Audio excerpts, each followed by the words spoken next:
여러분들 반갑습니다. 나무사 합격의 길 이건우입니다. 자, 오늘은 제7회 나무사 2차 시험 총평과 해설을 여러분들과 이야기하고자 합니다. 자, 오늘 보실 자료들 같은 경우에는요, 나무사 합격의 길 네이버 카페에 들어와 보시면 실기 기출문제 복원이라고 하는 게시판이 있어요. 여러분들이 이 안에 들어오시면 오늘 보실 자료들 모두 정리되어 있고 우리 카페 회원님들의 도움을 받아서 거의 90% 이상 완벽하게 복원이 돼 있으니까요. 여러분들 꼭 이 점 참고하셔서 여러분들 2차 시험 학습에 도움이 되셨으면 좋겠습니다. 자, 1번 문제부터 보도록 하겠습니다. 우리가 서술형을 볼 때 종합형 문제가 있고요. 큰 점수를 차지하고 있는 40점, 50점 이렇게 큰 점수를 차지하고 있는 종합형 문제가 있고 지금 여기 1번 문제처럼 10점 내지 20점을 차지하고 있는 비종합형 문제 이렇게 나누어서 볼 수가 있거든요. 특히나 이 비종합형 문제 같은 경우에는 확실하게 정답이 딱 정해져 있어요. 그리고 무엇을 쓰라라고 하는 이러한 내용들이 완벽하게 들어있기 때문에 저는 사실상 주관식 단답형이다 이렇게 표현을 하고 있습니다. 자, 그래서 이 문제 한번 보도록 할게요. 자, 가장 먼저 보기를 보니까요. 총 4가지에 대한 병이 나와 있고 1번에 각 병의 병원체를 순서대로 서술하시오 이렇게 나와 있네요. 자, 기읍과 니은을 보게 되면 오동나무 빗자루병, 대추나무 빗자루병 이건 어떤 병원체에 의해서 발생하는 거예요? 파이토플라즈마. 그죠? 자, 그런데 디귿에서 아마 헷갈리신 분들은 없으실 거라고 생각이 듭니다. 같은 빗자루병이기는 하지만 우리 벚나무 빗자루병은 곰팡이에 의해서 발생하는 병이다. 자, 그런데 아마 참나무 겨우살이는 조금 당황하셨을 거라고 생각이 들어요. 얘 같은 경우에는 우리가 병원체를 기생성 종자식물 이렇게 구분을 하고 있기 때문에 파이토플라즈마, 기역 니은, 그리고 디귿, 벚나무 빗자루병, 곰팡이, 리을 같은 경우에는 기생성 종자식물 이렇게 1번을 해결하셨으면 되겠습니다. 그래서 제가 처음에 아까 전에 말씀드렸다시피 얘는 완벽하게 정답이 딱 정해져 있고 그 정답을 간략하게 문제에서 쓰라는 것만 쓰게 되면 점수를 완벽하게 주는 단답형 주관식 그렇게 생각을 하시면 돼요. 자, 2번과 3번도 마찬가지로 계속 한번 보도록 하겠습니다. 자, 그리고 2번 문제를 보게 되면 각 병의 병진과 표징을 비교하여 서술하시오 이렇게 나와 있네요. 자, 우리 파이토플라즈마에 의해 발생하는 오동나무 빗자루병, 대추나무 빗자루병 같은 경우에는 표징이 없죠. 일단 표징은 없습니다. 왜 표징은 없냐면 우리 바이러스나 파이토플라즈마 같은 경우에는 식물체 내에서만 살고 있기 때문에 따로 우리 사람 눈에 보이는 표징이 없다라는 거예요. 표징이다라고 하는 것은 사람 눈에 보이는 병원체 일부 혹은 병원체 전체를 표징이다라고 하는데 식물체 내에서만 있는 이러한 파이토플라즈마나 바이러스가 표징이 존재할 리가 없겠죠. 그래서 여러분들이 표징은 존재하지 않는다. 이렇게 설명을 해주셨어야 맞는 설명이 되겠고 병징 부분 같은 경우에는 우리가 너무나도 잘 알고 있듯이 잔가지나 작은 잎이 밀생에서 나타나는 빗자루 증상 이게 첫 번째 병징. 두 번째 병징으로는 꽃봉오리가 점차 잎으로 변하는 여파 현상 이것이 대표적인 파이토플라즈마에 의해 발생하는 빗자루병의 병징이다라고 보시면 되겠죠. 자, 그리고 세 번째 각 병의 방제 방법을 서술하시오 이렇게 나와 있는데요. 우리가 방제 방법 암기를 해가신 분들은 요거 내용을 그대로 적어주시면 되고요. 최소한 여러분들이 옥시테트라사이클린 항생제로 나무주사를 실시한다는 내용 그리고 파이토플라즈마에 의한 병에는 매개충에 의해서 그 전파가 되기 때문에 매개충을 구제하는 내용 요 2가지 정도는 방제법에 꼭 적어주셨어야 되지 않았을까라는 제 개인적인 생각도 있습니다. 물론 방제법을 적으라고 했을 때 내가 아는 내용을 모두 다 적는 것이 좋습니다. 자, 이렇게 해서 우리 파이토플라즈마에 의해 발생하는 오동나무 빗자루병, 대추나무 빗자루병에 대한 2번, 3번 문제를 해결해 봤고요. 자, 그리고 벚나무 빗자루병 같은 경우에도 우리가 병진과 표징 부분을 한번 확인을 해봐야겠죠. 자, 병진은 가지가 혹처럼 부풀어 오른다. 그리고 파이토플라즈마 빗자루병 때와 마찬가지로 빗자루 모양이 관찰이 된다던가 여파 현상이 관찰이 된다. 그리고 병든 잎이 흑갈색으로 변한다. 이러한 내용들은 모두 벚나무 빗자루병에 대한 병징에 대한 설명 부분이 되겠고 벚나무 빗자루병의 병원체는 곰팡이이기 때문에 당연히 표징이 존재를 한다. 따라서 잎 아랫면에서 나타나는 회백색의 포자, 나출 잔황이 바로 이 벚나무 빗자루병의 표징이 되겠습니다. 여러분들이 이런 식으로 병징부와 표징부에 대해서 서술을 해주셨으면 되고요. 자, 그리고 방제법 같은 경우에는 여러분들이 본인만의 아마 답안을 각각 다 준비를 하셨을 거예요. 본인만의 뭐 어떤 병에 대한 혹은 어떤 해충에 대한 이런 방제법들을 다 준비를 하셨을 텐데 제가 추천드리는 거는 많은 분들이 이미 사용하시고 계시겠지만 이런 화학적 방제, 물리적 방제, 임업적 방제 혹은 뭐 생물적 방제 이런 식으로 방제 방법을 나눠서 기억해 주시는 것을 저는 추천드려요. 이렇게 나눠서 여러분들이 암기를 하시고 정리를 하시고 하셔야 본인이 실제 시험을 보실 때도 안 까먹고 다 쓸 수가 있고요. 두 번째로는 채점하시는 분들 입장에서도 훨씬 채점하기가 수월하기 때문에 이런 식으로 각각의 큰 카테고리를 나눠서 방제 방법을 기술하시는 그러한 연습을 하시는 것을 추천드리고 싶습니다. 자, 그리고 여기에 나와 있는 것이 뭐 100% 만점짜리 뭐 모범 답안은 아닙니다. 사실 여러분들이 본인이 보시는 도감이라든지 기본서 이런 것들을 통해서 각각의 방제 방법을 정리를 하실 텐데 뭐 대표적으로 벚나무 빗자루병이다라고 한다면 나와 있는 게 잎이 나기 시작할 때부터 뭐 어떤 테부코나조 수화제를 살포한다라는 내용, 그리고 꽃이 진 후에는 이렇게 보드로액 또는 그리고 망코제부 수화제와 같은 보호용 살균제를 살포한다라는 이런 게 대표적인 화학적 방제 방법에 해당을 하고, 그리고 겨울부터 봄까지는 병든가지 잘라내고 병든가지 잘라낸 부분에 티오파네이트 메틸 도포제를 발라준다. 뭐 이러한 내용들도 여러분들이 아마 다 대부분 준비하셨을 부분이다라고 생각이 듭니다. 그리고 임업적 방제도 마찬가지로 주변 환경을 개선해 줄 수 있는 이런 방법들까지 같이 방제 방법에 넣어주셨다라고 하면 좋겠죠. 그래서 뭐 정답이라는 게 사실 완벽하게 없습니다. 방제 방법 같은 경우에는 뭐 책마다 조금씩 또 다르기도 하고 뭐 도감마다 조금씩 다르기도 하기 때문에 본인이 준비하신 것이 그냥 만점짜리 답안이다라고 생각을 하세요. 그래서 본인이 준비하신 그대로 여러분들이 잘 암기하셔서 실제 시험에 나오게 되면 그 부분을 잘 적어내실 수만 있으시면 되겠습니다. 자, 마지막으로 참나무 겨우사리까지 보도록 하겠습니다. 제가 참나무 겨우사리 같은 경우에는 기생성 종자식물이다라고 말씀드렸죠. 자, 기생성, 즉 기주식물체 조직 안에다가 흡기를 만들어 넣고 그 흡기를 통해서 양분을 뺏어 먹고 사는 식물이 기생성 종자식물이란 말이에요.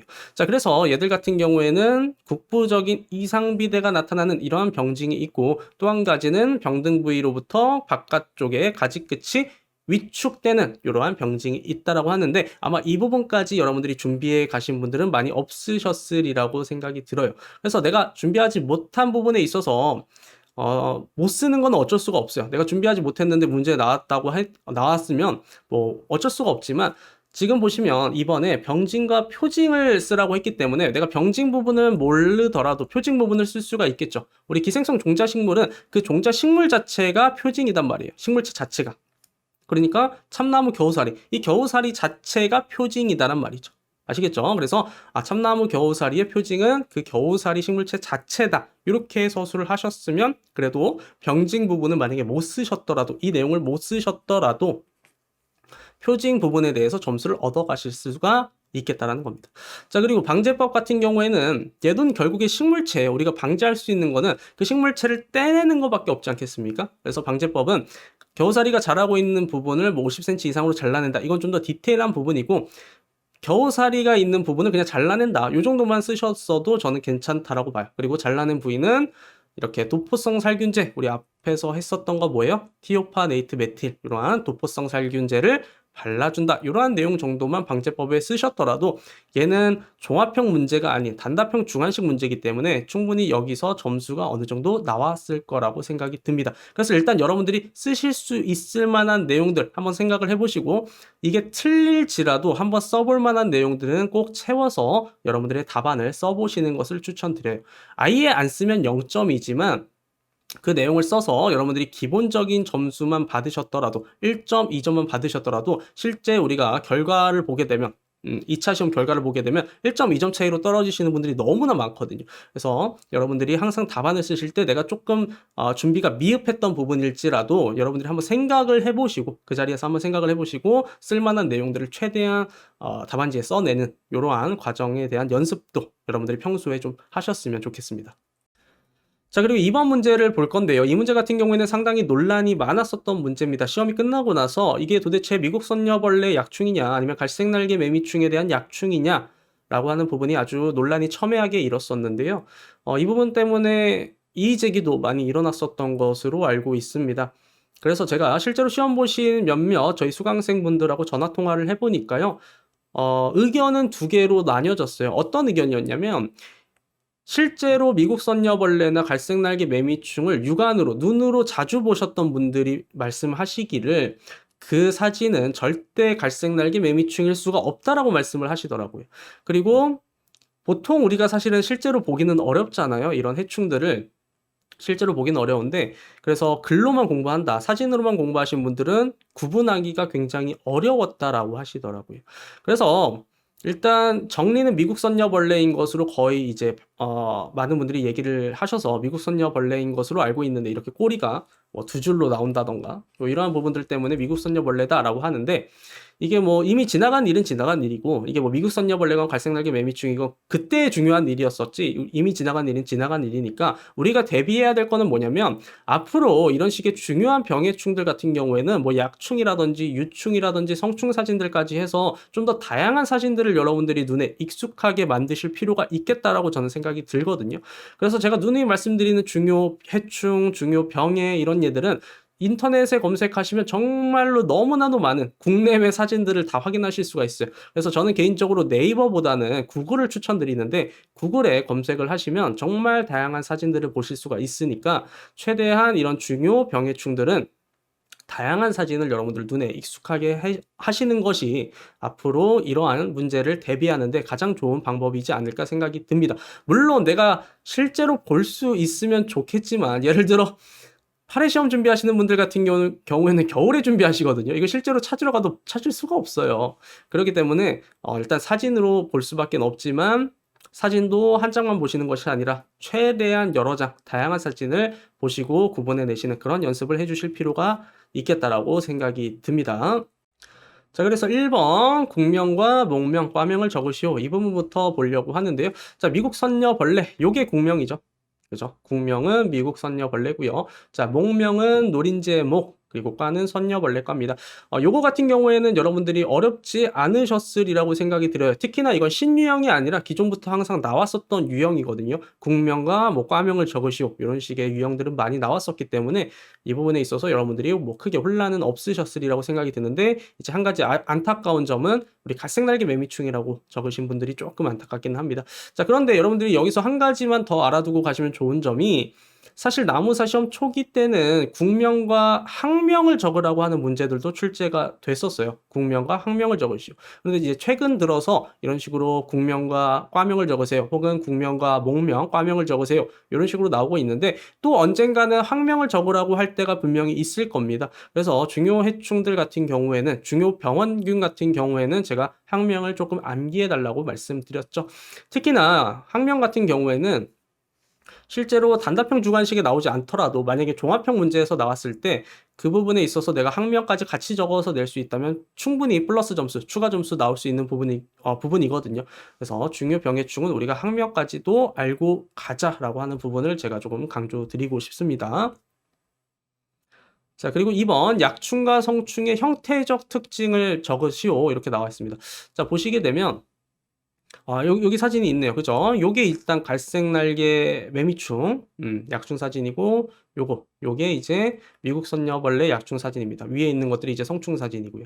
그래서 가장 먼저 성충에 대해서 조금 말씀을 드리자면, 미국 선녀벌레 같은 경우에는 보시다시피 회갈색 날개, 조금 회색 빛이 좀 더 많이 돌긴 하는데, 우리 교과서상에는 회갈색이라고 나와 있어요. 그래서 회갈색 날개의 앞쪽에는 검정색 얼룩, 그렇죠? 뒤쪽에는 흰색 반점, 이런 것들이 많이 관찰이 되는 특징을 가지고 있다, 형태적 특징을 가지고 있다라고 하는 부분이고요. 자, 그리고 약충 같은 경우에는 어때요? 하얀색을 띠고 있죠. 하얀색을 전체적으로 띠고 있고, 배명 끝쪽에 하얀색의 밀랍 물질이 관찰된다, 이런 것들이 있습니다. 그래서 사실 이 문제에서 이미 약충 사진 같은 경우에는 문제에서 주어졌었죠. 그래서 문제에서 주어진 걸 토대로 이런 채색이라든지, 우리가 아까 전에 밀랍 물질 같은 경우에는 굳이 내가 미리 준비를 안 하고 있었더라도 사진에 있었던 내용들을 충분히 서술해 내셨다라고 한다면 여기서도 점수를 챙겨가셨을 수 있다라고 생각이 듭니다. 그리고 신유형이 아닙니다. 생활 경과표를 그리시오라고 하는 문제는 5회 때부터 계속 출제가 됐어요. 5회, 6회, 7회 때까지 계속 출제가 되어 왔습니다.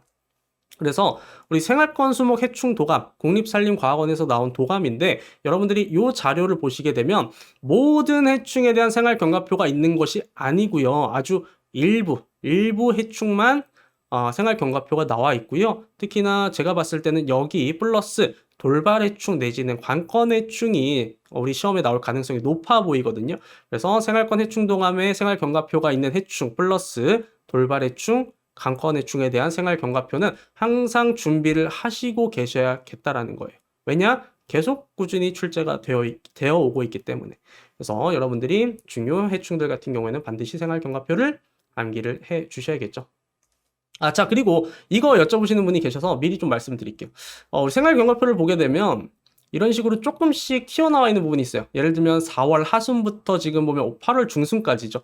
자, 그런데 이런 것들까지 완전 완벽하게 다 그려야 되냐? 저는 그렇게 생각하지는 않거든요. 왜냐면 이게 실제로 도감마다 그리고 책마다 조금씩 달라요. 왜냐면 조사한 시기에 따라서 다르거든요.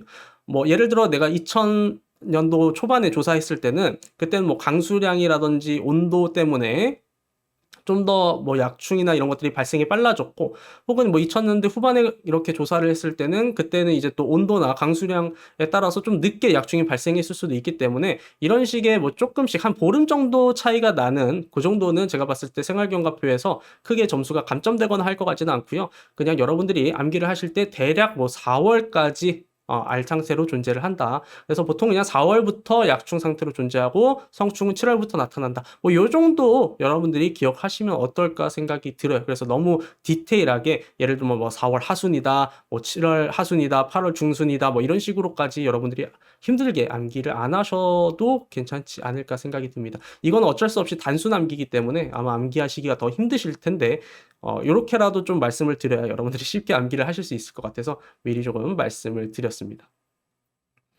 자, 그래서 5회부터 지속적으로 출제되고 있는 이 생활경과표에 대한 부분들 여러분들이 꼭 준비를 하셔서 8회 때도 잘 대비를 해 가셨으면 좋겠습니다. 자, 그리고 마지막으로 방제법을 적으시오라고 하는 문제는 사실 나무사 2차 시험 초기 때부터 계속해서 나왔거든요. 뭐 아까 전에 병해도 마찬가지고요. 해충도 마찬가지고 항상 마지막에는 방제법을 적으라고 하는 내용들이 나오고 있어요. 자, 그래서 얘들 같은 경우에도 제가 아까 전에 말씀드렸다시피 카테고리를 나눠서 생물적, 화학적, 물리적 이런 식으로 카테고리를 나눠서 해당 내용을 적어주시면 좋을 것 같고, 여러분들이 준비하신 방제법을 잘 적어내시면 될 것 같고, 특히나 꽃매미, 갈색날개 매미충, 미국 선녀벌레 같은 경우에는 공동방제가 굉장히 효과가 좋다라고 하니까 이렇게 효과가 높은 얘들, 이런 방제법들까지도 혹시나 여러분들이 알고 계셨다라고 한다면, 준비해 가셨다라고 한다면 반드시 적어주셨어야 더 좋은 점수를 받으실 수가 있으셨겠죠. 자, 그리고 3번 문제는 여느 때와 마찬가지로 농약 문제가 출제가 되었고요. 여러분들이 농약 문제를 어려워하신다라는 거는 알고 있는데, 그나마 다행인 점은 뭐냐면 우리 나무사 2차 시험이 지금까지는 중요 약제들만 출제가 되어 왔었다라는 거예요. 뭐 저번에 페니트로티온도 그렇고요. 지금 나온 디플로벤주론도 그렇고 항상 중요한 약제들로만 아직까지는 출제가 되어 오고 있으니까 여러분들이 준비하실 때에도 최소한 많이 쓰이는 약제들, 우리 수목에서 살충제라든지 살균제로 많이 쓰이는 약제들 있죠? 혹은 아니면 1차 시험 농약이 자주 나오는 약제들, 그런 얘들 위주로만 준비해 가시면 될 듯 보여요. 자, 그리고 사실 만약에 내가 디플로벤주론을 준비하지 않았다라고 할지라도 지금 1번 문제 같은 경우에는 여러분들이 충분히 풀어내실 수가 있어야 되는 문제거든요. 자, 보시면 연용의 문제점과 해결 방안에 대해 설명하시오잖아요. 자, 그러니까 연용이 뭐예요? 같은 약제를 계속해서 반복적으로 살포하는 것을 우리가 연용이다라고 하죠. 자, 연용, 같은 작용기작의 약제를 살포하면 어떻게 되겠어요? 결국에 저항성이 생길 수밖에 없겠다라는 거죠. 저항성이 생기게 되면 어떻게 해요? 자, 그러면 내가 약을 살포를 해요. 미국 킹블라방을 화학적 방제하기 위해서 디플로벤주론을 계속해서 써요. 올해도 쓰고 내년에도 쓰고, 그러다 보면 그 미국 킹블라방의 유충이 어떻게 되겠습니까? 저항성이 생겨서 더 이상 약제가 말을 듣지 않겠죠. 그렇죠? 효과가 없겠죠. 그것이 바로 문제점이 되겠다라는 겁니다. 해당 해충에 저항성이 생긴다라는 게 연용의 문제점이라고 보시면 되겠고, 자, 그럼 해결 방안은 뭐예요? 되게 간단해요. 작용기구가 다른 약제, 작용기작이 다른 약제를 교살포하도록 한다. 이것이 정답이 되겠죠. 그래서 문제에서는 지금 디플로벤주론 살충제이기 때문에 착용기구가 다른 살충제를 교살포하도록 한다. 이게 정답이 되겠고, 만약에 이 문제가 살충제가 아니라 살균제가 나왔다라고 한다면 해결 방법은 또 간단합니다. 작용기구가 다른 살균제를 교살포하도록 한다. 이게 정답이 되겠죠. 그래서 여러분들이 혹시라도 내가 농약 부분을 준비를 조금 못해 가셨더라도 이러한 풀 수 있는 문제들 반드시 있으니까 문제 꼭 잘 읽어보시고 쓸 수 있을 만큼 여러분들 답안지를 채워가시면 되겠습니다. 자, 그리고 이번 문제를 보게 되면 이 문제 가지고 신유형이다라고 생각하시는 분들이 있는데 절대 아니죠. 기존에 있었던 작용기작 물어보는 문제와 동일한 거예요. 미국 킴블라망 유충의 살충 효과를 나타내는 이유, 즉 작용기작 써라라고 하는 거와 마찬가지잖아요. 자, 우리 솔라방, 미국 킴블라망, 오리나무 잎벌레가 등록이 되어 있는 디플로벤주론을 보게 되면 얘 같은 경우에는 키티납성 저해가 작용기작이거든요. 자, 그러면 여기서 근데 조금 더 생각을 해보면 좋은 게 유충의 효과를 나타내는 이유잖아요.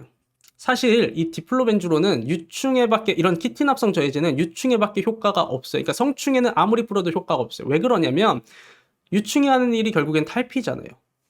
외골격을 벗어내고 기존에 있었던 외골격이 없어지고 외표피가 없어지고 외표피가 없어지고 새로운 외표피를 만들어내는 것이 유충의 탈피 과정인데 외표피를 만들어내지 못하니까, 왜요? 외표피를 구성하고 있는 키틴의 합성이 저해되니까. 키틴 합성이 저해되면서 외표피를 제대로 만들어내지 못하고 내표피가 그대로 외부 환경으로 유출이 되게 되면서 외부로 유출된 내표피로 인해서 외부 환경에 적응하지 못하고 죽는다 라고 설명을 해주셨으면 100점짜리고요. 제가 봤을 때는 그런데 이제 조금 만약에 뭐 키틴 합성 저해 요 정도만 작용기작을 적으셨다라고 한다면, 만약에 키틴 합성이 저해돼서 유충의 살충 효과를 나타낸다, 이 정도만 적으셨다라고 한다면 물론 점수는 받으셨겠지만 조금 아쉬운 점수를 받을 수밖에 없겠다라고 하는 부분. 그래서 키틴 합성이 저해되면 왜 유충의 효과가 좋은지, 그렇죠? 외표피, 뭐 외골격 이런 부분들을 설명을 하시면서 그것들을 구성하는 것들이 합성이 저해가 되니까 내부인 내표피가 그대로 외부 환경에 노출이 되면서 그것으로 인해서 살충 효과를 나타낸다. 뭐 이런 식으로 적으셨다라고 하는 게 거의 만점짜리 정답이지 않나라고 생각이 듭니다. 그래서 뭐 그렇게 적으셨으면 너무나도 좋았겠지만, 물론 내가 거기까지 생각을 못했다, 기억이 나지 않았다라고 한다면 최소한 작용기작만이라도 적으셨어도 괜찮은 점수가 그래도 나오셨으리라고 저는 생각을 하고 있습니다. 그래서 앞으로도 뭐 직접적으로 이렇게 작용기작을 물어보지 않더라도 조금 돌려서 물어볼 수가 있거든요. 그래서 작용기작을 그냥 항상 단순하게 암기하시는 것보다는 이러한 원리에 의해서 발생하는구나, 가장 기본적인 간단한 원리 정도는 여러분들이 알고 계시는 것이 좋겠다라고 생각이 들어요. 단답형 주관식의 마지막 문제죠. 우리 4번 문제 보도록 하겠습니다. 자, 10점짜리 문제고요. 저는 사실 이 문제를 처음 보고 이제는 출제 기관에서 조금 작정을 했구나. 실무 경험이 있는 사람들을 좀 뽑고 싶은가 보다, 약간 이런 생각이 들었어요. 사실 우리가 일반적으로 공부하시는 분들이 아직까지 진단서라든지 나무사가 뭐 하는 처방전 이런 것들을 쓸 일이 없단 말이에요. 그래서 기존에 조금 이런 경험이 있으신 분들, 이런 분들을 조금 뽑으려고 하나? 이런 생각이 좀 들었었던 문제입니다. 그래서 이 첫 번째 줄과 두 번째 줄만 읽어보면, 소나무에서 잎 기부가 볼록하다, 그리고 잎의 길이가 절반으로 짧아졌다, 뭐 애벌레가 발견되었다.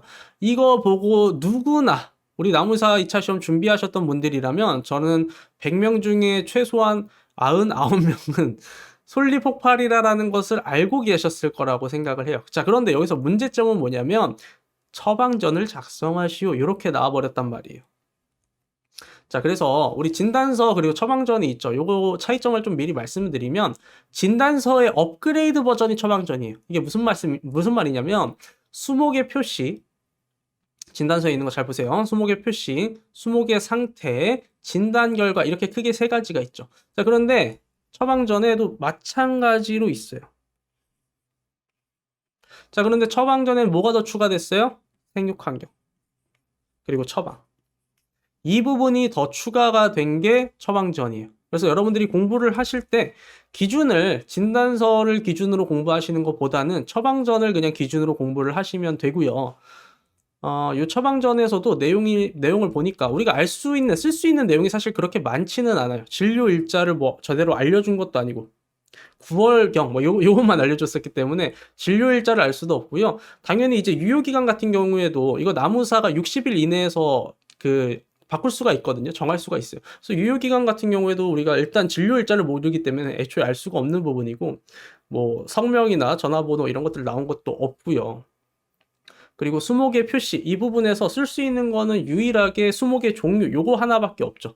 소재지도 안 나와 있어요. 이거 주소 써야 되는데 그냥 구청, 뭐 어떤 구청 앞 뭐 이런 것만 나와 있기 때문에, 뭐 소재지를 근데 만약에 쓴다라고 한다면 그냥 구청 앞 뭐 이렇게 쓰셨어도 뭐 그렇게 크게 문제는 없겠다. 그런데 원래 일반적으로 소재지는 주소를 쓰는 게 맞습니다. 자, 그리고 생육 환경 같은 경우에도 문제에서 알려준 게 하나도 없어요. 그러니까 생육 환경을 쓸 수 있는 내용이 하나도 없는 거고, 지금 수목의 상태에서도 잎, 줄기 및 수간, 뿌리 이렇게 나눠져 있는데 알 수 있는 거는 결국에 잎밖에 없어요. 그러니까 처방전의 형식대로 작성하라라고 나와 있는데 실제적으로 진단과 처방 부분을 빼면 우리가 쓸 수 있는 거는 수목의 종류, 소나무, 그리고 수목의 상태, 잎. 그죠? 요거밖에 없는 거예요. 잎이 지금 갈색으로 변했다, 잎 기부가 볼록해졌다, 잎 길이가 절반으로 짧아졌다, 그리고 유충이 발견됐다. 요 내용만 수목의 상태에 적을 수가 있는 거예요. 잎의 상태. 그리고 사실상 이 내용이 다시 진단 부분에 들어가겠죠. 이러한 내용을 진단을 통해서 솔리폭발이라는 것을 진단을 해낼 것이고, 그 진단한 내용을 기반으로 해서 여러분들이 방제법까지 써내시면 되겠다라는 부분이에요. 자, 그런데 여기서도 조금 이제 이야기가 나온 게, 사실 이렇게 구청 앞에 있는 소나무를 방제하는데 우리가 일반적으로 임업에서 그러니까 숲에서 산림에서 사용하는 이런 뭐 천적을 뭐 헥타르당 몇만 마리를 살포한다던가, 뭐 포식성 조리의 서식 환경을 뭐 보호하는, 혹은 임업적 방제, 이런 것들은 사실 우리 생활권 수목에서의 방제법과는 거리가 조금 있잖아요. 그래서 뭐 화학적 방제나 물리적 방제 정도, 이 정도만 쓰셨어도 저는 괜찮을 거라고 보는데, 뭐 나는 그런 거 구분하고 싶지 않다, 그냥 방제법 다 쓰고 싶다, 저는 다 쓰셨어도 당연히 된다라고 봐요. 이게 점수에 들어가지 않을 뿐이지 여러분들이 쓴다라고 해서 이 부분에 의해서 여러분들이 감점될 일은 없기 때문에, 내가 그냥 애매하다, 잘 모르겠다 하시면 내가 준비한 내용들 다 쓰시면 됩니다. 자, 그리고 뭐 피해 진단 같은 경우에도 우리 문제에서 주어진 내용들을 가지고 솔리폭발이라는 걸 증명을 해내면 되고, 이 문제 같은 경우에는 종합형 문제와 달리 추가 진단사항 뭐 이런 것을 작성하라고 했던 부분은 없기 때문에 여기 있는 피해 진단을 모두 다 쓰실 필요는 없겠죠.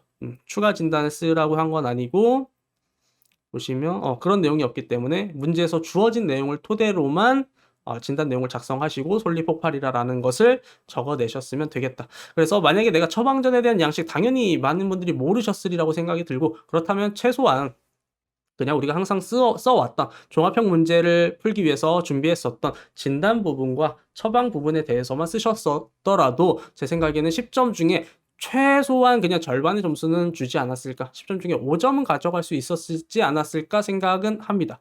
그래서 진단 처방에 대한 부분이 5점, 뭐 처방전에 대한 형식으로 작성했을 경우에 5점, 뭐 그래서 이렇게 10점으로 구성이 돼 있지 않았을까 뭐 생각은 하지만, 아무튼 우리가 이제 앞으로 이런 처방전에 대한 부분도 다시 출제가 될 수 있기 때문에 여러분들이 이 부분에 있어서도 이제는 준비를 해 가실 필요가 있겠다라는 겁니다. 앞으로는 좀 더 디테일하게 더 나올 수도 있고요. 아니면 종합형 문제에서 아예 처방전의 형식으로 작성하라고 하는 문제가 나올 수도 있기 때문에 여러분들이 가급적이면 이제는 처방전에 대한 형식, 이런 양식들을 조금 머릿속에 기억을 해 두시고 가시는 것이 좋겠습니다. 자, 그리고 여기서부터는 제 주관적인 생각을 조금 설명을 드릴 거예요. 자, 주관식 단답형 문제들을 좀 모아 보니까요, 여기 점수가 총 60점이거든요. 원래 종합형 서술형 문제가 50점이었어요. 그리고 이런 주관식 단답형 문제가 50점이었고, 그런데 이번에는 이런 단답형 문제가 60점으로 비중이 늘어나고 종합형 문제가 비중이 낮아졌다라는 거죠. 자, 여기서 여러분들이 얻어가야 되는 점수는 몇 점일까요? 저는 40점이라고 봅니다. 40점이면 이상적인 점수다라고 봐요. 왜 그러냐면, 예를 들어서 방금 보셨던 이 처방전 작성하는 문제, 내가 처방전을 준비를 못 해갔다, 그럼 10점 중에 5점을 받았다고 칠게요. 왜냐면 솔리폭파리를 준비 안 해가셨을 리는 없으니까. 자, 그리고 3번 같은 경우에도 내가 디플로벤주론 물론 준비해 가신 분들 많겠지만 좀 더 보수적으로 잡아볼게요. 디플로벤주론 준비 안 해갔어요. 자, 그러면 1번 연용에 대한 문제점 해결 방안은 쓰실 수 있으시잖아요. 그죠? 저항성에 관련된 부분. 그래서 절반, 5점 얻어갔다고 치고, 자, 2번 같은 경우는 조금 갈색날개 매미충으로 쓰신 분들에게는 안타깝겠지만, 일단 미국 킴블라망이라고 쓰셨다라고 한다면 저는 20점 중에 여기서 15점은 가져가셨을 거라고 보거든요. 왜냐하면 국명, 목명, 과명 같은 경우에는 아시고 계셨을 거고, 약충과 성충의 형태적 특징 같은 경우에도 최소한 약충을 쓰셨을 거고, 사진으로 주어졌기 때문에. 그리고 생활경과표도 이건 제 강의 때 사실 말씀 많이 드린 건데, 이번에 무조건 나온다라고 말씀드렸었죠. 그 꽃매미, 갈색날개 매미충, 미국 선녀벌레 한번 무조건 나온다고. 그래서 몇 가지 해충들에 있어서는 생활경과표를 이미 많이 준비를 해 가셨을 거기 때문에 생활경과표도 그리셨을 거고 방제법은 뭐 당연히 쓰셨을 거라고 생각을 들어요. 그러니까 이거는 준비를 해 가셨다라는 가정하에 말씀드리는 거예요. 여러분들이 최소한 중요 병해충들에 있어서 준비를 해 가셨다라는 가정하에 말씀드리는 겁니다. 자, 1번 문제 같은 경우에도 참나무 겨우살이를 준비를 못 해 갔다 치더라도 지금 4개 중에 3개는 그래도 여러분들이 어느 정도 준비가 돼 있으셔야 되는 부분이고, 그렇기 때문에 20점 중에 15점을 여기서 가져가셨어야 올바르지 않았나. 그래서 이거를 지금 합치면 40점이거든요. 그래서 여러분들이 여기서 40점을 챙겨 가시고, 종합형 문제는 여러분들이 아무리 정말 잘 써도 점수가 생각보다 잘 안 나와요. 이건 제가 경험해 본 바도 그렇고 제 수강생분들에게도 매번 똑같이 물어보지만 항상 비슷한 결과가 나와요. 그래서 서술형이 점수가 보통 약간 분포 곡선이 이런 느낌이거든요. 그래서 이 중간값이 한 60점이 조금 안 되는 것 같아요. 한 57점에서 한 58점? 그 정도 되는 것 같고, 그래서 생각보다 내가 종합형 서술형을 잘 쓴 것 같은데도 그 서술형 점수가 좀 잘 안 나왔다라고 하시는 분들이 계세요.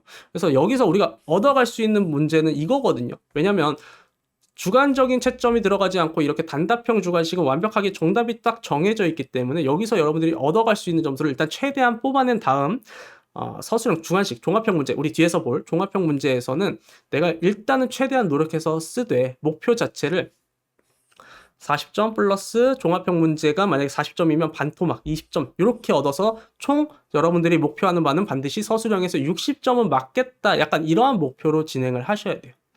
그리고 웬만하면 합격하시는 분들은 실기 점수가 60점대 중후반으로 나오기 때문에 거기서 이제 평균을 내면 60점대 한 초반, 그죠? 60점대 초반, 뭐 중반 요 정도로 합격을 하실 수가 있단 말이에요.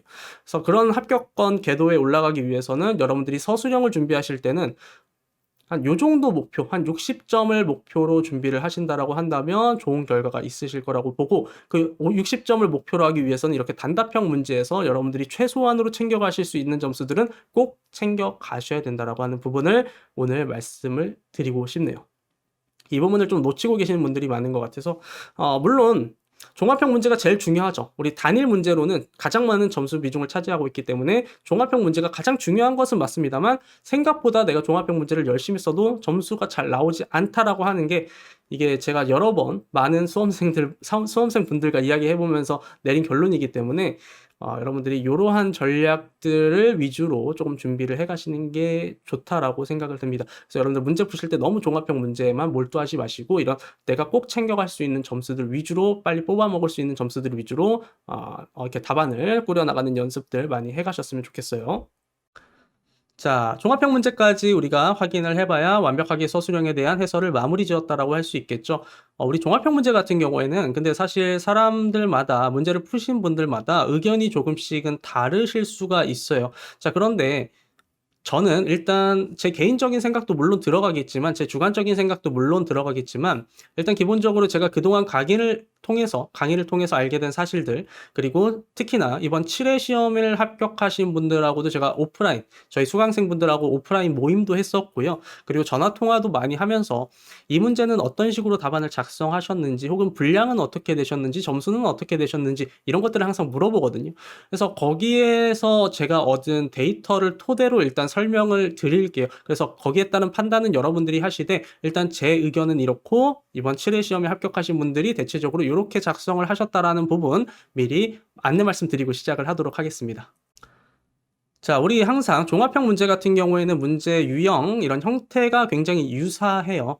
그래서 보시게 되면 수목의 전반적인 생육 상태를 나타내는 것이 윗부분 문제에 나와 있고, 항상 아래쪽에는 이런 예비 진단 내용, 조금 디테일한 내용의 진단 내용이 적혀져 있습니다. 그래서 항상 우리가 이거를 해결할 때는 생물적 피해와 비생물적 피해로 나누고, 생물적 피해 같은 경우에도 병해와 해충 피해, 충해 피해를 구분지어서 보셔야 된다라고 말씀드렸었죠. 이전에 혹시 기억 안 나시는 분은 제 2차 강의 이런 관련된 영상들이 또 제 유튜브 채널에도 몇 개 있거든요.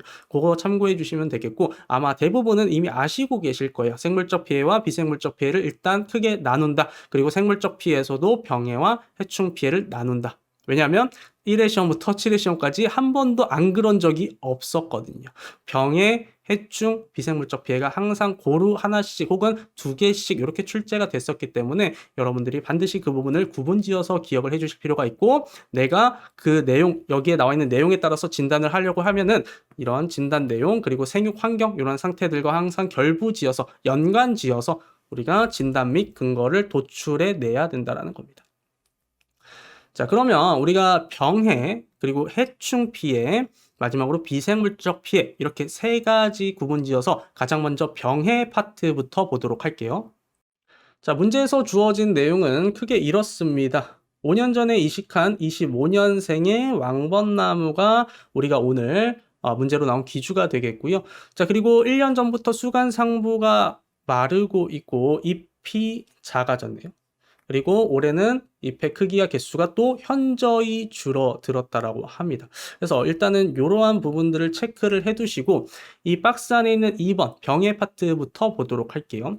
자, 우리가 항상 이 문제에서 직접적으로 이렇게 던져줬지만 특히나 던져주지 않더라도 반드시 근거가 있어야 됩니다. 여러분들이 답안지를 쓸 때는 내가 왜 그렇게 생각했는지에 대한 이유를 적으셔야 되는데 그런 것들은 보통 병해나 해충 피해는 문제에 다 적혀져 있어요. 2번 보시면 잎에 갈색 반점이 생겼다. 그리고 그 반점 주위에 중앙부가 탈락돼서 5mm 정도의 구멍이 생긴 것으로 비춰봤을 때 벚나무에서 발생하는 벚나무 갈색 구멍 무늬병으로 예상이 된다. 그리고 그 벚나무 갈색 구멍 무늬병을 쓸 때는 여러분들이 가급적이면 학명도, 만약에 내가 암기를 했다라고 한다면 학명도 같이 기술해 주시면 너무나 좋겠죠. 병원교는 사실 학명이 정말 중요하거든요. 그래서 혹시나 내가 학명까지 암기했다라고 한다면 그 부분을 같이 적어주시면 참 좋았겠다라는 생각이 듭니다. 자, 그런데 여기서 저는 한 가지 궁금한 게, 자, 벚나무 속의 수목에서 발생하는 구멍병이 하나가 더 있어요. 여러분들 아시겠지만 세균성 구멍병이 있거든요.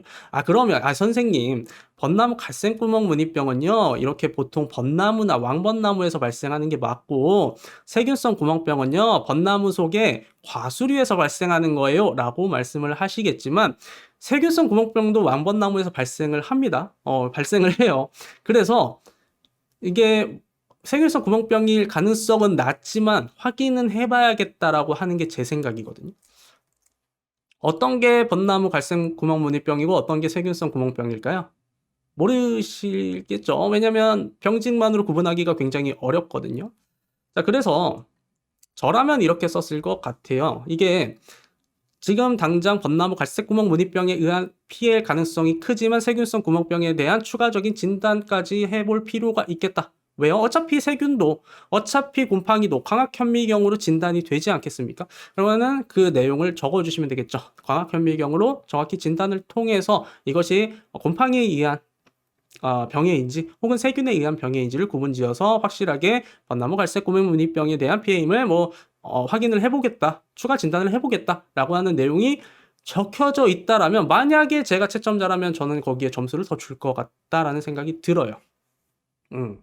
그래서 그러한 부분들도 여러분들이 한번 생각을 해보시면 될 것 같아요. 무조건 병해라고 해서 하나만 딱 나오는 게 아니고 해충이라고 해서 하나만 나오는 게 아니고 조금 더 여러분들이 열린 생각으로 다각적인 시각으로 좀 생각을 해보시고 가능성이 있는 부분에 대해서 언급을 해주는 것은 저는 굉장히 나무사가 가져야 되는 좋은 자세 중에 하나라고 생각이 들고, 그것이 꼭 출제자가 의도하지 않았다라고 할지라도 이게 납득이 되면, 그러니까 논리적으로 말이 된다라고 한다면 저는 그것을 쓰는 것이 좋다라고 생각이 듭니다. 그 부분에 대해서 세균성 구멍병에 대해서 그렇다 다 써라 이런 내용이 아니라 디테일한 내용을 다 써라 이런 것은 아니고, 그런 부분이 있을 수도 있으니까, 그러한 가능성이 있을 수도 있으니까 그러한 부분에 있어서 내가 추가 진단을 좀 해보겠다라고 하는 언급 정도는 굉장히 좋은 자세이지 않나 생각을 해보았습니다. 자, 그래서 우리가 벚나무 갈색무늬 구멍병, 제가 가급적이면 이런 좋은 문제라기보다는 뭐라고 해야 되죠? 중요도 높은, 출제 가능성이 높은 병원체들은 이제 병원균에 대한 학명을 좀 암기해 달라고 말씀을 드렸는데, 이런 학명 부분에 있어서도 종합형 문제에서는 적어 주시는 것이 확실하게 좋겠다라는 부분 다시 한번 말씀을 드리겠습니다. 자, 그래서 우리가 추가 진단 사항을 이제 써야 되잖아요. 지금까지 우리가 한 건 뭐였어요? 진단 및 근거를 내세웠고 이러한 진단 내용을 통해서 갈색무늬 구멍병에 의한 피해일 가능성이 높다라는 진단 근거를 내세웠고 혹시나 세균무늬 구멍병까지 생각하신 분들은 거기에 대한 추가 진단 사항을 쓰겠다라는 부분까지 요 앞에다가 써 넣으셨을 거고 이제 우리가 해야 되는 거는 추가 진단과 종합 대책을 세우는 건데 결국에 병해 같은 경우에는 대책이 방제법이다라는 것이죠.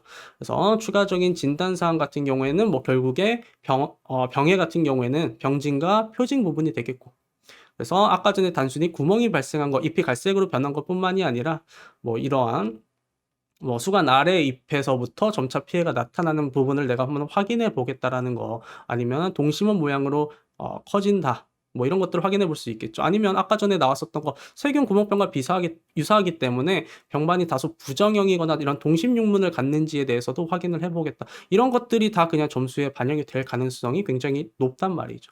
그래서 여러분들이 분명히 여러분들께서도 준비하신 각자만의 진단 특성이 있으실 거예요.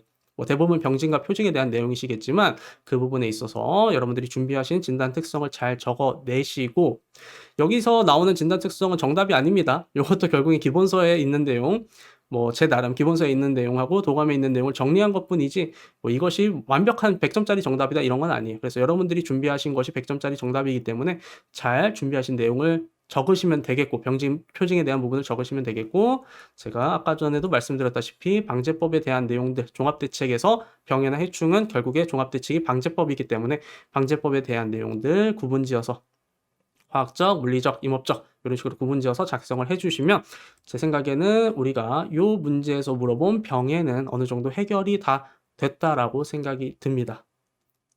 그렇죠? 뭐 특별히 더 추가해야 되는 부분은 없겠죠. 요 정도 쓰시면 될 것 같아요. 자, 그리고 해충 피해를 이어서 보도록 하겠습니다. 자, 3번 보시면 인맥을 따라 한 개에서 여러 개 주머니 모양의 벌레 혹이 발견된다. 이렇게 나와 있어요. 자, 여기서 중요한 거는 사실은 인맥입니다. 우리 벚나무에서 이렇게 주머니 모양의 벌레 혹이 관찰되면 사실 둘 중에 하나거든요. 모리츠 이폭 진딧물이라고 하는 게 있고요. 사사키 이폭 진딧물이 있어요. 그런데 모리츠 이폭 진딧물은 잎의 가장자리를 따라서 벌레욕이 만들어지고 사사키 이폭 진딧물이 잎맥을 따라서 만들어지기 때문에 그 내용에 대해서 여러분들이 서술을 해 주셔도 되겠고요. 뭐 굳이 여기 문제에서 잎맥이라고 주어졌기 때문에 뭐 꼭 서술을 하지 않으셔도 되겠지만 아무튼 이 3번에 있는 내용을 토대로 요게 근거가 돼서 사사키 이폭 진딧물에 의한 피해임을 여러분들이 근거로 내세워 볼 수가 있겠죠. 그래서 이 사사키 이폭 진딧물 같은 경우에는 이제 중간 기주가 있거든요. 쑥이라고 하는 중간 기주가 있기 때문에 혹시나 수목 주변에 쑥 자생지가 있지는 않은지 이런 것들을 확인해 본다. 뭐 이런 것들도 충분히 추가 피해 진단에서 적어주시면 좋은 내용이 되겠고 아무래도 가장 특징적인 사사키 이폭 진딧물의 특징이다라고 한다면 아무래도 벌레혹일 것이기 때문에 벌레혹의 뭐 길이라든지 폭 그리고 뭐 색 이런 것들에 있어서 여러분들이 언급을 해주시면 좋겠다. 그리고 뭐 또 한 가지 이런 피해 진단 내용에는 없기는 한데 사실 해충을 여러분들이 만약에 내가 진단을 한다라고 했을 때 가장 좋은 거는 그 해충의 충체를 찾는 거거든요. 그럼 100%니까 이거는 지금은 벌레혹만 있고 막 이런 것들만 있지만 내가 그 해충을 직접적으로 눈으로 확인해서 사진을 찍으면 그건 100%가 되잖아요. 그래서 벌레혹 내에 실제로 이렇게 진딧물이 있는지 이런 것들을 확인해 보겠다 하는 것들도 물론 다 추가 피해 진단에 해당을 하겠습니다. 그래서 여러분들이 이러한 좀 다각적으로 좀 열고 여러분들의 생각을 그냥 무조건 교과서에 있는 내용이 다다. 뭐 교과서에 있는 내용만 완전히 내가 베껴 쓰겠다. 뭐 그런 것보다는 조금 더 그런 내용도 물론 들어가야겠지만 그런 부분이 물론 중요 점수로 많이 들어가겠지만은 그런 내용에서 추가적으로 내가 정말 진단을 나간다고 한다면 내가 어떤 식으로 이 부분에 있어서 내가 확인을 해볼 건가, 진단을 해볼 건가에 대해서도 한번 생각을 하시면 그냥 단순히 암기하시는 것보다 좀 더 재밌게 공부하실 수 있지 않을까, 그렇게 생각이 듭니다. 그래서 마찬가지로 우리 방제법 그대로 여러분들이 암기하셨던 내용들을 적어주시면 되겠고요. 특히나 선생님 사사키 이폭진딧물까지 만약에 내가 준비를 해야 된다라고 한다면 도대체 준비를 해야 되는 병해충이 너무 많아지지 않습니까? 라고 생각이 드실 텐데 그래서 저 같은 경우에는 어떻게 했었냐면 아예 진딧물들의 특징만 따로 모아놨어요. 이거는 이제 시험 문제로 나왔기 때문에 제가 따로 사사키 이폭 진딧물에 대해서 써놓은 거지만 사실 저는 그냥 진딧물에 대해서 암기를 할 때는 아예 진딧물만 공통적으로 가지고 있는 특징들을 쭉 모아놓고 그것에 대해서만 암기를 하거든요. 그러면 결국에 방제법이 거의 똑같을 수밖에 없어요. 이런 뭐 피해 진단 부분도 거의 대부분 비슷하고, 그래서 중간 기준 이런 것들만 좀 따로 암기를 해주시면 되기 때문에, 혹시나 여러분들이 내가 이런 사사키 입폭 진딧물 이 정도까지 내가 디테일하게 암기해서 들어가야 되나 라고 걱정하시는 분들은 전혀 그러실 필요가 없고, 암기를 하실 때는 이런 좀 비슷한 예를 들면 뭐 진딧물도 그렇고 깍지벌레도 그렇잖아요. 그래서 진딧물이나 깍지벌레들은 좀 모아서 걔네들의 특징을 같이 뭉뚱그려서 그렇게 준비를 하시면 되겠습니다. 뭐 모든 것들을 각 종마다 따로 준비하실 필요는 전혀 없으세요. 자, 그리고 이제부터는 비생물적 피해에 대해서 살펴볼 건데요. 이번 시험 같은 경우에는 비생물적 피해가 조금 어려웠습니다. 제가 하나씩 좀 디테일하게 설명을 드리면서 어떤 부분에 있어서 좀 어려웠는지도 설명을 드릴 건데, 기본적으로 종합형 문제는요, 병해 하나, 해충 하나, 비생물적 피해 2개 내지 3개가 출제된다라고 알고 계시면 돼요. 자, 그리고 지금 여러분들과 제가 지금 계속 하고 있지만, 이런 식으로 예비 진단 내용 하나에 하나씩으로 해결되는 경우도 물론 있어요. 그러니까 지금 병해 같은 경우에는 2번에 있는 내용으로 해결이 됐고, 그리고 3번 같은 경우도 지금 이 3번에 있는 내용만으로 해충 피해가 해결이 됐잖아요. 자, 그런데 비생물적 피해 같은 경우에는 연간 지어서 설명을 해야 될 부분들도 있거든요. 특히나 지금 줄기수피가 세로로 갈라져 있다. 이것만 봐서는 여러분들이 이제 맞추기가 어렵단 말이에요. 그래서 다른 힌트들도 다 살펴봐야 돼요. 보시면 지금 진단 시기가 8월이죠. 여름이죠. 자, 그리고 수종이 벚나무죠. 왕벚나무. 왕벚나무의 특징이 뭐예요? 수피가 얇아요. 자, 이 점을 봤을 때 여름이고 수피가 얇은 수종인데 줄기 수피가 세로로 갈라져 있어? 라고 하면 여러분들이 가장 먼저 떠올리시는 건 뭐예요? 피소. 그죠? 여름 볕댐이라고도 하고 일반적으로 피소라고 불리는 바로 그 피해를 생각을 하실 거예요. 자, 그런데 여기서 제가 한 가지만 더 조금 더 짚어드리면, 우리 제초제 있잖아요. 제초제. 수간이나 줄기의 수피가 쪼개지거나 갈라지는 증상이 나타나기도 하거든요. 제초제에 의해서. 그러면 이렇게도 연관지어서 생각을 해볼 수가 있다라는 거예요. 그러니까 이러한 단서들을 가지고도 피소 피해를 예상을 해볼 수도 있겠지만, 반대로 제초제로 인해서 줄기수피가 갈라져 있다라고 생각을 해볼 수도 있겠죠. 그러면 이 한 가지에 대한 증상으로 우리가 지금 예상되는 원인이 2개가 되는 거예요. 이때부터 여러분들이 탐정이 되셔야 돼요. 탐정. 그러니까 탐정이 뭐예요? 우리 어렸을 때 탐정 만화 같은 거 많이 보면은 범인들 막 여러 명이 있고, 너가 범인이야 라고 하면은 그냥 그 사람이 바로 범인 되는 거 아니죠. 항상 주저리 막 설명하죠. 너가 범인이 될 수밖에 없는 이유에 대해서 막 설명한단 말이에요. 우리 마찬가지예요. 시험 이것도 마찬가지인 게, 지금 이미 그러니까 그 탐정 만화로 치면은 살인 사건은 벌어져 있어요. 줄기 세포가 갈라져 있는 건 이미 결과가 나와 있어요. 그러면 이 갈라지게 만든 얘가 누구냐? 범인을 찾아야 되잖아요. 그럼 지금 범인인 후보가 2개가 있는 거예요. 선택성 제초제라고 하는 얘가 후보가 하나 있고, 두 번째로는 피소라고 하는 지금 용의자가 2이 있는 거죠. 그래서 각각에 대해서 서술을 하시면 됩니다. 어떤 게 진짜 피해일지는 여기에 안 나와 있어요. 그럼 내가 그 범인을 만들면 되거든요. 어떻게 만들 거냐면, 그렇기 때문에 이 추가 진단사항이 있는 거예요. 자, 생각을 해보세요. 우리 피소 피해 같은 경우에는 남쪽 내지 남서쪽에서 줄기수 피해 발생을 한단 말이에요. 그죠? 자, 그런데 만약에 남서쪽에서 줄기수피가 갈라져 있지 않다라고 한다면 제초제에 의한 줄기 세로로 갈라짐 현상이 발생했을 가능성이 더 크겠죠. 그런 것들이 다 추가 진단사항에 여러분들이 들어가셔야 되는, 쓰셔야 되는 내용이 되겠습니다. 그래서 우리가 피소 피해일 가능성이 높은 이유가, 보시면 여름철이었었죠? 8월. 수피가 얇은 수종이었었죠? 벚나무. 자, 그리고 아까 전에 문제에서 나왔던 거, 길이 방향으로 갈라져 있었다. 그리고 또 힌트가 잎이 시들어 말라 죽거나 뿌리가 썩는 증상이 관찰되기도 한다던데, 피소 피해를 받으면 여기 보시면 뿌리가 썩어 있다라고 하는 부분도 있죠. 그리고 수간 상부가 마르고 있다. 이런 부분들까지도 굉장히 피소 피해일 가능성이 커요. 단서들만 모아서 보면. 그러니까 여러분이 피소 피해다라고 쓸 거면 줄기숲이가 세로로 갈라져 있기 때문에 피소 피해로 예상이 된다. 이게 아니라요. 잎이 마르고 있는 이러한 부분, 여름이라고 하는 부분, 수피가 얇은 수종이다라고 하는 부분, 뿌리가 썩어 있는 부분, 이런 것들을 다 종합적으로 봤을 때 피소피해고 거기에 따른 근거가 이렇다라고 설명을 해주셨어야 되는 거죠. 여러분들이 정말 탐정처럼 빙의를 하셔가지고 요러한 내용들 때문에 이걸었습니다. 설명을 해야 돼요. 논리적으로 납득이 될 수 있게. 자, 그래서 특히나 벚나무 지금 25년생이라고 나와 있어요. 그죠? 이식한 25년생 완벚나무 문제에서. 그리고 이런 피소 피해는 특히나 흉고직경 15cm에서 30cm 정도 흉고직경에서 많이 피소 피해가 발생하는데 보통 벚나무가 한 25년생 정도 되면 저도 이거는 뭐 처음 안 사실이긴 한데 25cm에서 39cm 정도 된다고 해요. 흉고직경이. 그래서 피소 피해 가능성이 더 높아지게 되는 거겠죠. 아무튼 뭐 이러한 원인, 이러한 다양한 근거들이 존재를 한다라고 생각을 먼저 하시고 피소 피해에 대한 의견을 당연히 내실 수가 있으실 거고 뭐 또 한 가지 추가적인 진단 사항으로는 이제 근거를 다 내셨으니까 추가적인 진단 사항으로는 죽은 조직의 가장자리가 지저분하다, 지저분해 보이는지 이런 것들을 내가 체크를 하겠다. 그리고 아까 전에 말씀드렸던 남서쪽에서 발생한 피해인지를 확인을 꼭 하겠다. 왜냐? 그러지 않으면 제초제에 의한 피해일 수도 있으니까요. 그렇겠죠?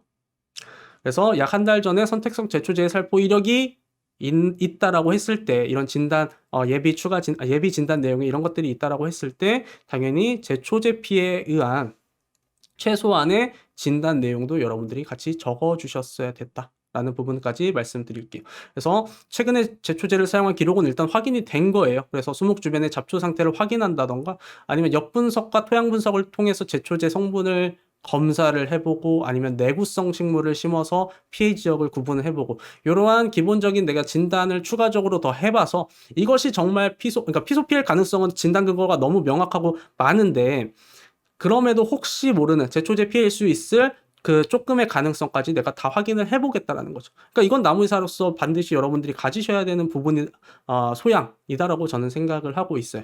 그래서 아까도 말씀드렸지만 마치 내가 탐정이 된 것처럼 이미 사건은 벌어졌고 그 사건에 의한 용의자들이 여럿이 있으면 그 용의자들을 최대한 여러분들이 열거를 해서 설명을 하고 이 피해 가능성이 더 높겠다라고 하는 이유들 내가 추가 진단을 더 어떤 부분을 할 것인지에 대한 내용들을 같이 잘 적어주시면 되겠다라는 거죠. 그래서 뭐 아까 벚나무 갈색 구멍 무늬병 세균성 구멍병 같은 경우에는 광학 혐의형으로 진단을 해보겠다. 혹은 아니면 뭐 그람 염색까지도 내가 해보겠다. 이게 확실히 곰팡이인지 세균인지를 내가 구분을 하겠다. 이것도 마찬가지. 제초제 피해인지 피소 피해인지 확실히 구분을 해보겠다. 그래서 이런 부분들에 있어서 여러분들이 내가 납득을 시키는 거예요. 그냥 설명을 해주는 건데 내가 출제 이 검사 뭐라고 해야 될까요? 제 채점을 해주시는 분들, 채점자분들, 내 답안을 채점해 주시는 분들에게 그냥 좀 설명을 좀 디테일하게 한다라고 생각을 하시고 답안을 작성하시면 저는 그 부분에서 좋은 점수가 나오지 않을까 생각을 하고 있습니다. 자, 여러분들 집중하셔야 됩니다. 앞으로 나무사 시험의 종합형 문제는 이런 식으로 출제될 가능성이 높아요. 5번에서 7번처럼요. 이번 시험에서 핵심, 꽃이라고 볼 수 있는 부분은 사실 저는 이 부분이라고 보고 있거든요. 우리 1번부터 4번에 해당하는 내용은요, 우리 기존의 종합형 문제에서도 항상 자주 나왔었던 내용이에요. 그러니까 여러분들도 쉽게 고개를 끄덕이면서 아마 따라오셨을 거라고 생각이 들고, 그런데 지금 5번부터 7번에 해당하는 이 내용이 기존 시험과 차이점이 뭐냐면요, 예전에는 결과 값을 줬어요, 여러분들한테. 결과값을 주고 뭐 중량수분이면 중량수분 함량, 용적수분이면 용적수분 함량을 주고 거기에 따라서 네가 진단하고 근거를 내세워서 추가 진단해. 이게 끝이었는데 이제는 나는 데이터만 줄게. 네가 그 데이터를 분석해서 진단하고 그 분석한 내용을 근거로 세워. 이거예요. 아시겠죠? 한 가지의 과정이 더 추가된 거예요. 데이터를 분석하는. 그러니까 이런 표 같은 걸 주고 그걸 내가 분석해야 되는 과정이 하나가 더 생긴 거죠. 자, 제가 한 가지 비교를 해보겠습니다. 두 사람이 있어요. A라는 사람이 있고요. B라는 사람이 있는데 A라는 사람은 이런 식으로 썼습니다. 답안을. 나무 주변 토양을 파보니 뿌리가 썩어 있고 악취가 난다. 그리고 무광호 일수가 15일로 비가 오지 않은 일수가 15일임에도 불구하고 토양을 파보니까 뿌리가 썩어 있고 악취가 난다라는 것으로 봤을 때 과습 피해이므로 생각이 된다. 지금 이 사람은 근거를 뭘 내세운 거예요? 그냥 뿌리가 썩어 있고 악취가 난다라는 근거. 그럼으로 인해서 과습피해일 것이다 라고 쓰고 과습피해에 대해서 내용을 쭉 썼어요. 이런 사람이 있고, 자, B라는 사람은요, 이 토양 분석표를 분석을 하기 시작을 했습니다. 어떻게 분석을 했느냐? 중량 수분 함량과 용적 수분 함량을 계산하기 시작한 거죠. 자, 제가 요거 같은 경우에는 사실 제 강의에 있는 내용인데 작업형 강의했을 때 제가 설명드린 거거든요. 왜냐면 우리가 작업형 시험 문제 풀 때 중량 수분 함량, 용적 수분 함량 계산하는 문제가 이전부터 계속 출제가 많이 됐었어요. 그래서 이 내용이 작업형에서 나올 것이다라고 했는데 실제로는 지금 이렇게 종합형 문제, 서술 문제에서 나오게 된 거죠. 자, 어떤 식으로 계산하면 되냐면 우리가 크게 지금 상부 토양하고 하부 토양이 나눠져 있어요. 한번 보도록 할게요. 자, 상부 토양부터. 상부 토양의 중량 수분 함량 먼저 구해 볼까요? 건조한 토양 입자의 무게는 지금 100g이고 그리고 토양 수분의 무게는 115에서 100g을 빼면 되겠죠. 그러면 100분의 15예요. 그러면 얘 같은 경우에는 0.15. 결국에는 이걸 100분율로 하면 15%란 말이죠. 뭐가요? 중량 수분 함량이. 자, 용적 수분 함량을 알고 싶으면 지금 구한 이 중량 수분 함량에다 용적 밀도만 곱해주면 돼요. 근데 용적 밀도가 1이네요. 자, 그러면 용적 수분 함량도 마찬가지로 15%가 되겠죠. 자, 그러면 15%면 이 공급 중에 차지하고 있는 토양 내에 차지하고 있는 상부 토양 내에 차지하고 있는 수분의 양이 15%, 무게로 봐도 15%, 그리고 부피로 봐도 15%예요. 굉장히 괜찮은 토양이죠. 건전해 보이는 토양입니다. 일단 상부 토양은 멀쩡해 보여요. 그리고 심지어 상층토 같은 경우에는 모래 미사 점토가 적절히 이루어진, 비율이 적절히 이루어진 양토인데 지금 하층토 같은 경우에는 식토예요. 무려 점토 비율이 55%. 자, 그래서 우리가 이것을 통해서도 지금 어느 정도 문제가 좀 있겠구나 예상을 해볼 수가 있는데 조금 더 디테일한 결과값을 데이터로 한번 뽑아내 보자고요. 자, 똑같이 하부 토양도 중량 수분 함량, 용적 수분 함량 계산을 한번 해볼게요. 자, 건조한 토양 입자의 무게가 120이네요. 자, 180에서 160 빼면 60이죠. 토양 수분의 무게가 60이에요. 그러면 지금 2분의 1, 즉 100분율로 하면 50%가 중량 수분 함량인데 거기서 용적 밀도 1.2g/제곱센티미터 곱해주면 60%예요. 그러니까 용적 수분 함량, 지금 하부 토양의 용적 수분 함량이 무려 60%라는 거죠. 이 60%라는 수치가 여러분들이 감이 조금 안 오실 수도 있는데 보시면 물로 포화되어 있는, 그러니까 모래가 많은 토양일 경우에는 용적 수분 함량이 40에서 50%고요. 지금처럼 점토가 많은 경우에 물로 포화되어 있으면 용적 수분 함량이, 죄송합니다. 용적 수분 함량이 60% 이상이 될 수도 있어요. 지금 60%. 그러니까 상부 토양은 배수가 잘 되는데 지금 하부 토양 같은 경우에는 점토의 비율이 높으면서 상부 토양에서 내려온 그 수분이 제대로 배수가 되지 않고 있는 상황이다라는 것을 알 수가 있는 거죠. 어떻게 알 수 있어요? 지금 우리가 계산을 해봤잖아요. 주어진 데이터를 토대로 계산을 해서 그걸 통해서 우리가 근거를 만들었습니다. 그 근거를 통해서 우리는 지금 상부 토양에서는 배수가 어느 정도 되고 있는 상황이지만 하부 토양에서 안 되고 있다. 용적 수분 함량이 60%이다. 라고 하는 지금 제가 말씀드린 내용을 근거로 삼아서 과습 피해임을 적어냈어요. 아까 A라는 사람 뭐였어요? 나무 토양을 파보니까 뿌리가 썩어 있었다. 심지어 15일 동안 비가 오지 않았는데도 그랬다. 라고 하고 과습 피해를 적은 사람과 지금 제가 했었던 계산을 통해서 쭉쭉 상부 토양, 하부 토양을 나눠서 비교해서 근거로 삼아서 추가 진단 사항에 과습 피해에 대한 내용을 적은 사람과 어떤 사람이 점수가 더 잘 나올 수밖에 없겠습니까? 당연히 후자가 되겠죠. B라는 사람이 되겠죠. 그래서 우리가 앞으로는 이러한 형태의 문제들이 상당히 많이 출제될 것이다. 그 부분을 여러분들이 항상 기억을 해두시고 이렇게 데이터 값으로 줬을 때 계산해서 풀만한 내용들이 뭐 대표적으로 이렇게 방금 보셨던 용적 수분 함량을 구하는 것이라든지 아니면 뭐 공급률 구하는 것들 이런 것들 우리가 토양 물리학에서 1차 시험 때도 토양 물리학에서 계산 문제로 풀었었던 그러한 내용들이 앞으로도 계속 출제가 될 수 있겠다라는 부분은 여러분들 잘 기억을 해 두셔야겠습니다. 자, 그래서 아까 전에 했었던 그러한 근거를 토대로 피해 진단에 대한 내용들 그리고 우리가 대책에 대한 부분들까지도 여러분들이 준비하신 내용들을 깔끔하게 잘 추가 진단 부분, 대책 부분 이렇게 나눠서 서술해 주시면 되겠습니다. 아시겠죠?